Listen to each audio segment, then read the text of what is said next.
യൂണിവേഴ്സിറ്റിയിൽ മര്യാദക്കൊരു ഇലക്ഷൻ നടന്നാൽ പ്രശ്നമായി. കഴിഞ്ഞ പ്രാവശ്യം ഞങ്ങൾ ജയിച്ചു. അപ്പം തുടങ്ങിയതാണ് കോഴിക്കോട് യൂണിവേഴ്സിറ്റിയിൽ. അതുപോലെ തന്നെ പേരാമ്പ്രയിൽ ജനാധിപത്യ ഒരു ജില്ലാ സെക്രട്ടറിയൊക്കെയാണ് നമ്മൾ കോഴിക്കോട്. അവരുടെ ജനാധിപത്യപരമായ ഒരു പ്രകടനം നടന്ന അവിടെ പ്രശ്നമായി. ഇത് നല്ലൊരു പ്രവണത അല്ല. പിന്നെ തുടർന്ന് വരുന്ന കേസുകളാണെന്നുണ്ടെങ്കിൽ വളരെ ഏകപക്ഷീയമായി പോകുന്നു. ഇതിൽ ശക്തമായ പ്രതിഷേധം പാർട്ടിക്കുണ്ട്. അവിടെ ഒരുപാട് പേരാമ്പ്രയിൽ പാർട്ടി പ്രവർത്തകന്മാർ അറസ്റ്റിലാണ്. എം പി എന്ന് പറയുമ്പോൾ എല്ലാവരും കൂടുമല്ലോ. UDF പ്രവർത്തകന്മാർ ഒരുപാട് പേര് അറസ്റ്റിലുണ്ട്. ലീഗുകാരുണ്ട്, കോൺഗ്രസ്സുകാരുണ്ട്. അതാണ് ഇവിടെ കോഴിക്കോടാണെന്നുണ്ടെങ്കിൽ പോലീസ് നടപടി പിന്നെ ഉണ്ട്. പക്ഷേ അത് പലപ്പോഴും ഭരണ സ്വാധീനത്തിന് വിധേയമാകുന്നു എന്നുള്ള ആരോപണമുണ്ട്. അപ്പോൾ ഈ ഒരു സാഹചര്യത്തിൽ മര്യാദക്ക് ഇലക്ഷൻ നടത്താൻ കോഴിക്കോട് യൂണിവേഴ്സിറ്റിയിൽ സാഹചര്യം ഉണ്ടാക്കണം. മര്യാദക്ക് ഇലക്ഷൻ നടന്നാൽ UDF ജയിക്കുള്ളൂ. അതാണ് പ്രശ്നം. UDF ജയിക്കാൻ പാടില്ല. അപ്പോൾ അക്രമം ഉണ്ടാക്കുക.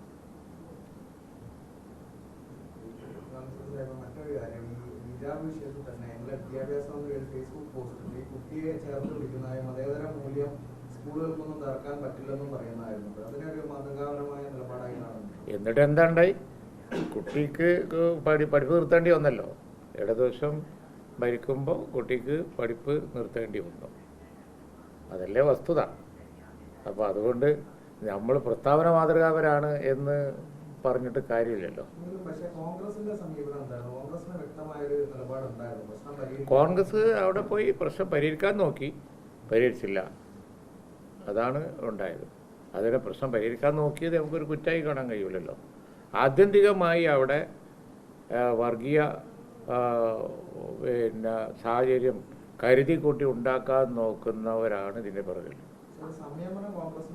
അല്ല, പ്രധാന രാഷ്ട്രീയ പാർട്ടികളെ അങ്ങ് മാറ്റി നിർത്തി ചില ശക്തികൾ, അവരാണ് ഈ സ്കൂൾ മാനേജ്മെൻറ്റിൻ്റെ പിറകിലുള്ളതും അതുപോലെ തന്നെ ഇതിന് എതിരെ പ്രവർത്തിക്കുന്ന രംഗം വഷളാക്കാൻ നോക്കുന്നവരും എന്നുള്ള ആരോപണമുണ്ട്. അതുകൊണ്ടാണ് ലീഗിനെ പോലെയുള്ള പാർട്ടികളൊക്കെ ഒന്ന് സംയമനം പാലിച്ച് അത് നിരീക്ഷിച്ചത്. പക്ഷെ ആത്യന്തികമായി നോക്കിയാൽ കുട്ടികളെ പഠിപ്പ് നിർത്തേണ്ടി വന്നു കേരളത്തിൽ. അതിന് ഉത്തരവാദിത്വം ഗവൺമെൻറ്റിന് ഉണ്ടല്ലോ. വിദ്യാഭ്യാസ മന്ത്രി വ്യക്തിപരമായി എടുത്ത സമീപനം നമുക്ക് മനസ്സിലായി. പക്ഷെ അതുകൊണ്ട് റിസൾട്ട് ഉണ്ടായില്ലല്ലോ. ഏത്? അല്ല, അത് മാത്രം വേറിച്ച് അടിങ് കൊടുക്കാനാണെങ്കിൽ കമൻ്റ് ഇല്ല. അതല്ല, ഞാൻ ജനറലായിട്ട് എല്ലാം പറഞ്ഞല്ലോ.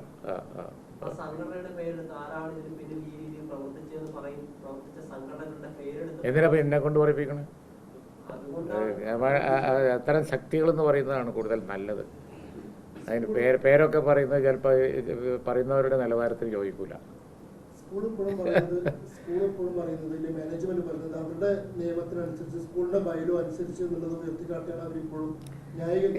ഇതൊക്കെ ഒരു ഗിവ് ആൻഡ് ടേക്കിൽ നടക്കേണ്ടതല്ലേ? യൂണിഫോം ഉണ്ടെങ്കിൽ ആ യൂണിഫോമിന് വിരുദ്ധമാവാതെ ഒരു ചെറിയ പിന്നെ ഒരു തട്ടം അല്ലെങ്കിൽ ഒരു തലപ്പാവ്, യൂണിഫോമിന് അനുസരിച്ച് തന്നെ ഒരു ചെറിയ പിന്നെ തലപ്പാവ് അണിഞ്ഞാൽ എന്ത് പറ്റാനാണ്? പറയുന്ന അധ്യാപിക മുഴുവൻ തലപ്പാവ് അണിഞ്ഞിട്ടാണല്ലോ പറയുന്നത്. അതെങ്കിലും ഓർക്കണ്ടേ? അത് മോശമായിപ്പോയി. വളരെ ഒരു അസഹിഷ്ണുതയുടെ ഒരു മകുടോദാഹരണമായിപ്പോയി. റിസൾട്ട് അവസാനം അവർ വിജയിക്കുകയും ചെയ്തു. അത് മോശമായി. അത് ഭരിക്കുന്ന ഗവൺമെൻറ്റിന് ഉത്തരവാദിത്തമുണ്ട്. അങ്ങനെ ഉണ്ടാകാൻ പാടില്ലായിരുന്നു കേരളത്തിൽ. ഇതിനു മുമ്പ് ഉണ്ടായില്ല. ഇതിലൊരു അഭിഭാഷകയോട് തന്നെ കോടതി പറഞ്ഞ മുസ്ലിം കുട്ടികൾ ഹിന്ദു കുട്ടികൾ എന്ന് വേർതിരിച്ച് പരാമർശം നടത്തി. അങ്ങനെ സ്കൂളുകളിൽ കുട്ടികൾ മാത്രമേ ഉള്ളൂ എന്നാണ് കോടതി. ആ കോടതി പറഞ്ഞാൽ വളരെ കറക്റ്റാണ്. നമ്മളാരും പറയാറില്ലല്ലോ. എന്നിട്ട് കോടതി കയറി അത് പറഞ്ഞാൽ പിന്നെ കോടതിൻ്റെ ഇരുന്ന് അടി കിട്ടാതിരിക്കും. പറഞ്ഞാൽ വളരെ കറക്റ്റാണ്. സ്കൂളിൽ കുട്ടികളേ ഉള്ളൂ. ഇങ്ങനെ പറയാൻ തുടങ്ങി, കേരളത്തിൽ പറയാൻ തുടങ്ങിയാൽ എവിടെ എത്തും? അഭിഭാഷകയാണെങ്കിലും ആരാണെങ്കിലും ആ കോടതി പറഞ്ഞതാണ് വളരെ കറക്റ്റാണ്. കുട്ടികളെന്ന് പറയാനുള്ള മാന്യതയെങ്കിലും കാണിക്കണം. അവരെ ജാതി തിരിച്ച് പറയാന്ന് പറഞ്ഞത് വളരെ മാത്രം ഏത് വക്കീലായാലും തിരക്കാട്ടില്ല. അത് ഇന്ന വക്കീലാണ് നോക്കിയിട്ട് നമുക്ക് അഭിപ്രായം പറയാൻ പറ്റില്ല. അതൊക്കെ വളരെ മോശമായ സമീപനം തന്നെയാണ്.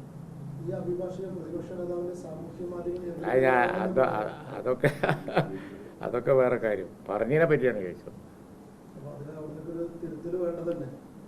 നിങ്ങൾ അയിമ കൂടണ്ട പറഞ്ഞതിനെ പറ്റിയാണ് അഭിപ്രായം പറഞ്ഞത്.